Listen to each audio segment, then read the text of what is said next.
Welcome back to English classes. Today I am going to teach you a very important topic. Yes, while you are going just to write a sentence. So many times you will you used to write big sentence.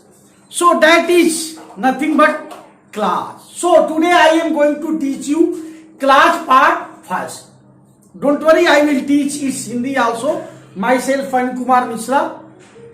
So first of all, understand what is class. Actually, a group of words that includes a subject and a verb and form part of a sentence is called a class. It's called a class. But you should remember in your mind, a clause is more than a phrase and less than a sentence. Here see the example, they came in time. So here in time is phrase. It makes some sense but not a complete sense. I like the student who work hard. So who work hard is a subordinate clause, and I will describe what would be the subordinate clause. And I like the student. I like the student. I like the student. That is principal class, main class. Actually, you should understand like this. There are three types of classes. Principal class, that is known as main class, subordinate class and coordinate class. So, let us understand is better way in Hindi. So, प्यारे बच्चों, एक class क्या? Class sentence का एक part होता है, भाग होता है. सेंटेंस नहीं है, सेंटेंस का एक भाग होता है जिसका अपना निजी सब्जेक्ट होता है और प्रेडिकेट होता है. अगर किसी वाक्य में दो क्लास आया है तो निश्चित रूप से उसमें दो सब्जेक्ट होगा और दो क्या होगा? वर्ब होगा. तो इसीलिए लिखा गया है शब्दों का समूह, ग्रुप ऑफ वर्ड है जिसमें एक क्या हो? कर्ता हो और एक क्या हो? क्रिया हो, और वे वाक्यांश की रचना करें, उसे हम क्लास कहते हैं. आपको दिमाग में यह बात रखनी होगी कि क्लास फ्रेज से थोड़ा सा क्या है? बड़ा है और सेंटेंस से कम होता है. अब आपके सामने आता है फ्रेज. क्या है? Phrase is a group of word that makes some sense but not complete sense. As if we say on the bench, so on the bench is giving some sense. On the bench कुछ अर्थ दे रहा है कि bench पर, लेकिन bench पर क्या क्रिया हो रही है ये नहीं बता पा रहा है.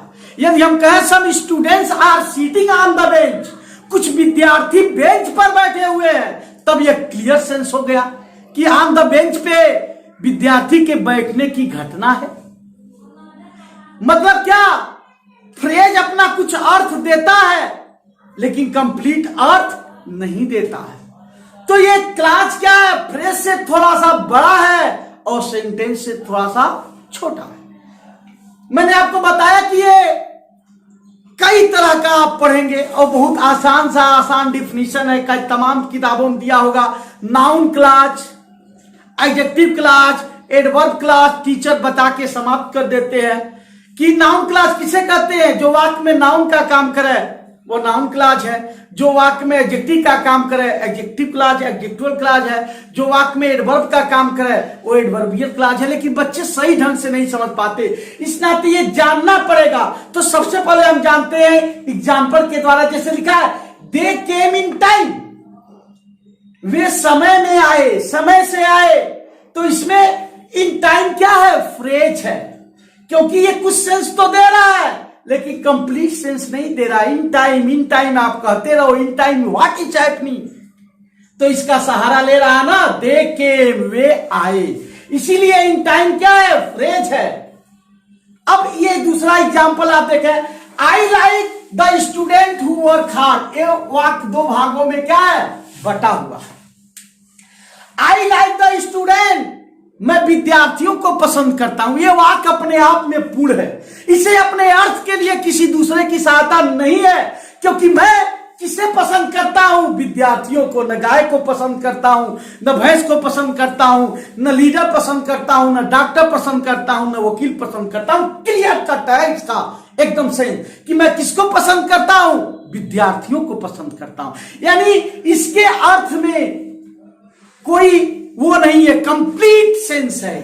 तो जिसका कंप्लीट सेंस होता है वही होता है प्रिंसिपल क्लास। क्या होता है? PC, principal class. अब यहां देखें, who work hard, who work hard, हल्ला करते रहे, जो कठिन परिश्रम करते हैं। कौन कठिन परिश्रम करते हैं? अगर हम इस वाक्य को बंद कर, इस वाक्य के पाठ को बंद कर दें, आई लाइक द स्टूडेंट को, तो आप हल्ला करते रहे। हु वर्क हार्ड, कौन मेहनत करता है? डॉक्टर मेहनत करता है, वकील मेहनत करता है, लीडर मेहनत करता है, प्रधानमंत्री मेहनत करता है, चीफ मिनिस्टर मेहनत करता है। ये स्पष्ट है? नहीं है। यानी यदि हम इस वाक्य के पाठ को देखें, हु वर्क हार्ड, तो स्पष्ट नहीं है। तो आप हिंट जान गए होंगे कि जो अपना पूरा अर्थ न दे, किसी के सहारे पूरा अर्थ दे। यदि हम हु वर्क हार्ड को जोड़ते हैं आई लाइक द स्टूडेंट से, तब पूरा अर्थ देता है कि मैं उन विद्यार्थियों को पसंद करता हूं जो क्या करते हैं? कठिन परिश्रम करते हैं। तो ये क्या हो जाएगा? यसी सबऑर्डिनेट क्लास। नीचे मैंने समझाया भी है, यहां भी। तो हु वर्क हार्ड इज क्या है? सबऑर्डिनेट क्लास है, क्योंकि ये पूरा अर्थ नहीं दे पा रहा है, कंप्लीट सेंस नहीं दे पा रहा है। जो परिश्रम, कठिन परिश्रम करते हैं, तो ये क्या है? सबऑर्डिनेट क्लास है। तो यहां मैंने स्पष्ट, लेकिन आई लाइक, मैंने स्पष्ट कर दिया कि who work hard subordinate class है और आई लाइक द स्टूडेंट क्या है? मेन क्लास या प्रिंसिपल क्लास है। सो इस वाक्य में who work hard subordinate class है, क्योंकि यह मेन क्लास पर क्या है? डिपेंड है। अर्थात हम ये जान गए कि सबऑर्डिनेट क्लास प्रिंसिपल क्लास पर क्या होता है? डिपेंड होता है। इसीलिए इसका डिफिनीशन दिया गया है, a group of word that does not from a complete sense but only add some information. एक शब्दों का समूह जो कंप्लीट सेंस न दे but only add some information, कुछ सूचना दे to the main part of a sentence, main part के सेंटेंस को it's called a subordinate clause. अर्थात शब्दों का समूह जो पूरा एक वाक्य न बनाए, परंतु केवल वाक्य के मुख्य हिस्से के बारे में जानकारी की बढ़ोतरी करे, तो हम उसे क्या कहते हैं? सबऑर्डिनेट क्लास कहते हैं। एक दूसरा एग्जाम्पल हम देखेंगे।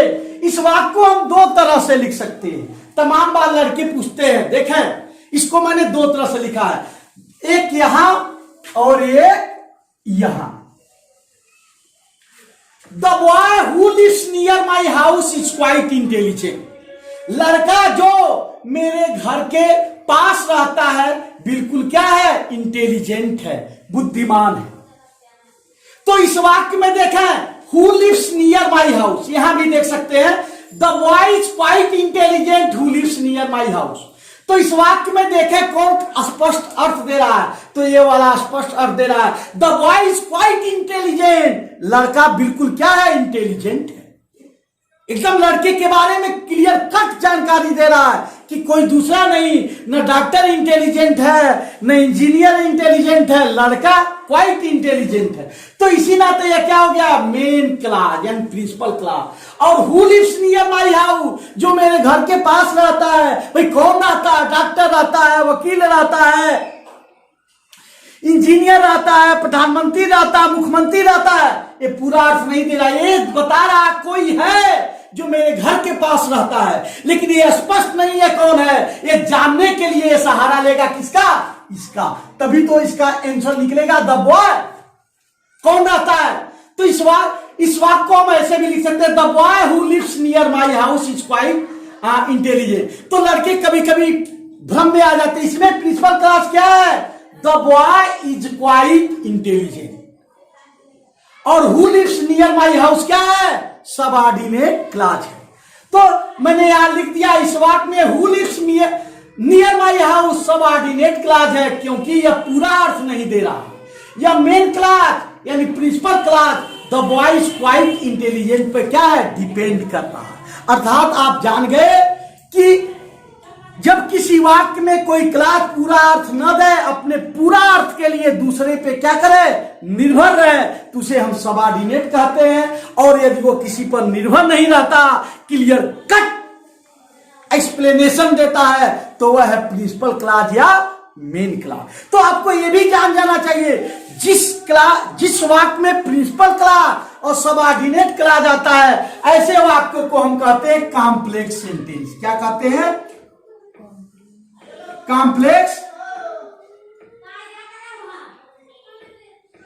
कॉम्प्लेक्स सेंटेंस कहते हैं। ऐसे वाक्य को जटिल वाक्य बोलते हैं।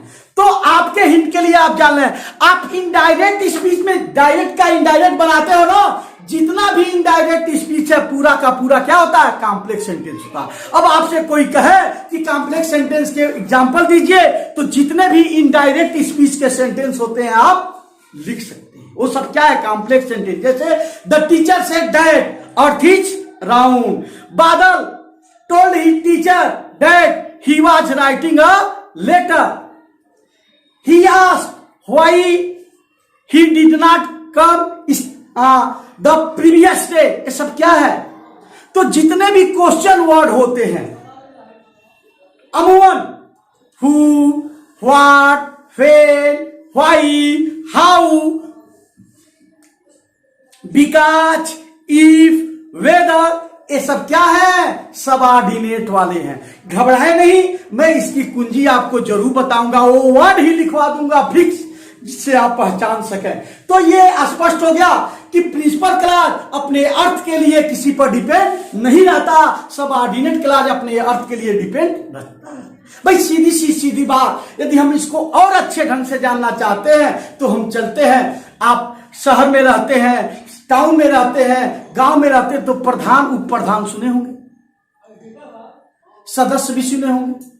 तो इस तरह से दूसरा है प्रिंसिपल क्लास मेन क्लास।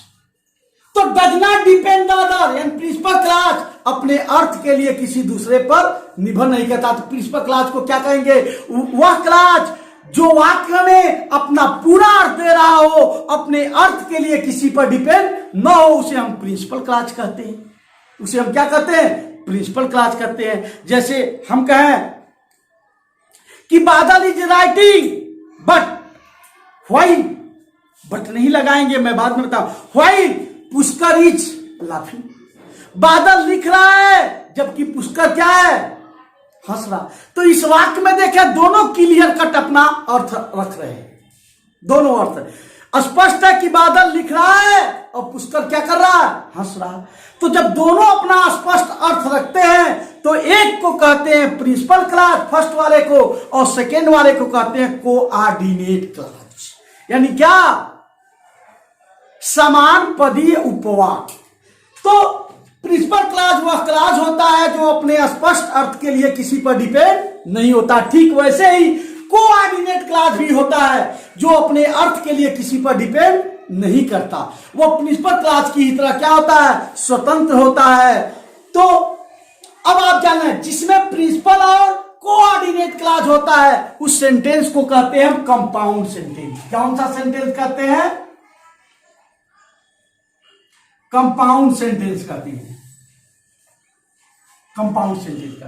तो आप जानना, प्रिंसिपल क्लास किसी भी क्लास पर डिपेंड नहीं रहता है, पूरा सेंस देता है, इसका भी अपना निजी सब्जेक्ट और प्रेडिकेट होता है। कोऑर्डिनेट क्लास का भी क्या होता है, पूरा सेंस देता है, और ये क्या करता है, अपना वो प्रिंसिपल क्लास की तरह हो रहता है। तो इस तरह से आप जान गए। अब यहां एक चीज और आप जान लें कि जिस वाक्य में प्रिंसिपल क्लास और सबऑर्डिनेट क्लास हो तो उस वाक्य को क्या कहते हैं, कॉम्प्लेक्स सेंटेंस बोलते हैं,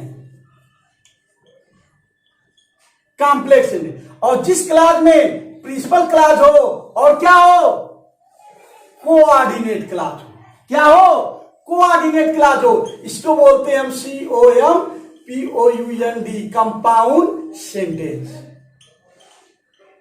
तो क्लियर हो गया ये कि कॉम्प्लेक्स सेंटेंस क्या है, कंपाउंड सेंटेंस। अब ये कॉम्प्लेक्स सेंटेंस के कुछ कनेक्टिव वर्ड्स हैं जो 90% आप जान लें कि पूरा का पूरा सही होता है। जितने भी इनडायरेक्ट स्पीच है, जैसे आप लिखते हैं ना BECAUSE, because, if, whether, how, what, when, why, ऐसे ही तमाम है। एक किसके हैं? सबऑर्डिनेट क्लास के हैं। दैट, और इसके क्या है? कंपाउंड के and, while, so, therefore,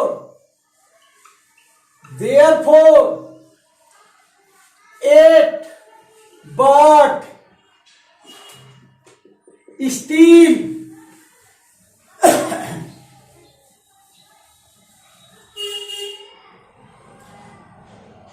not only but also। इसी तरह से तमाम है। आगे चल करके सेकेंड पार्ट में मैं विस्तार से आपको बताऊंगा। तो ये आज मैंने आपको बताया कि क्लास जो है मुख्य 3 होते हैं, principal class, subordinate class, coordinate class. फिर याद रख लीजिए, प्रिंसिपल क्लास को मेन क्लास कहते हैं। यह किसी पर डिपेंड नहीं रहता, अपना क्लियर कट सेंस रहता है। इसका अपना सब्जेक्ट हो प्रेडिकेट होता। सबऑर्डिनेट का भी अपना सब्जेक्ट हो प्रेडिकेट होता है, लेकिन यह अपना स्पष्ट अर्थ नहीं देता। जैसे कहा जाए I met a girl who was blind, मैं एक लड़की से मिला जो क्या थी? अंधी थी। तो हु वाज ब्लाइंड, अगर आई मेट ए गर्ल को अलग कर दे हम तो हु वाज ब्लाइंड नहीं बता पाएंगे कि अंधा कौन था। तो हु वाज ब्लाइंड सबऑर्डिनेट हुआ और I met a girl main class यानी प्रिंसिपल क्लास हुआ। तो ये सेंटेंस क्या हो गया? कॉम्प्लेक्स हो गया। लेकिन हम ये कहें कि Sheela is writing and Meera is reading, तो क्या होगा? ये प्रिंसिपल क्लास और कोऑर्डिनेट क्लास होगा।